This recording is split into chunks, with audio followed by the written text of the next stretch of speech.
Hey everybody, Sam Kavaris in the Nimnik Sports Update. Congratulations to both the Steelers and the Packers for making it into the Super Bowl. The Packers do it by going on the road and continue the development of their quarterback. And I think Aaron Rodgers is one of the elite players in the league and certainly one of the top quarterbacks. He shows that. He's got great arm strength. He really reads the field and really benefited from sitting on the bench behind Brett Favre and not having to play so early coming out of Cal. The Steelers, on the other hand, get there for the third time with Ben Roethlisberger. And, I mean, if he wins it, do you really put him among the elite guys? I mean, ahead of Elway and equal with Aikman? If that's what quarterbacks are judged on, then that certainly will have to be a consideration. The Cowboys Stadium is the host. It's a week from Sunday coming up, 6:30 about start Eastern time, and should be a very interesting matchup. It's the closest line in the Super Bowl in recent memory.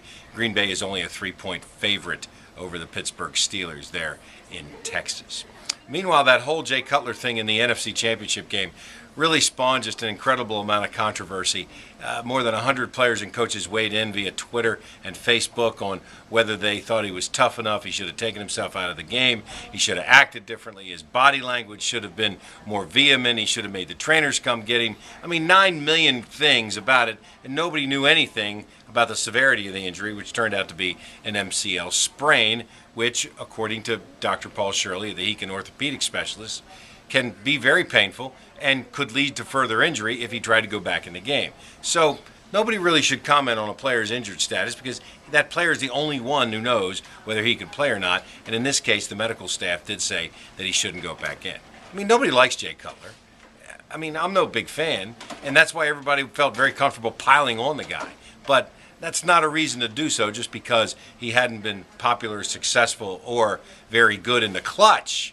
If you look at his third down conversions and some other things in any situation he's been in both Denver or in Chicago.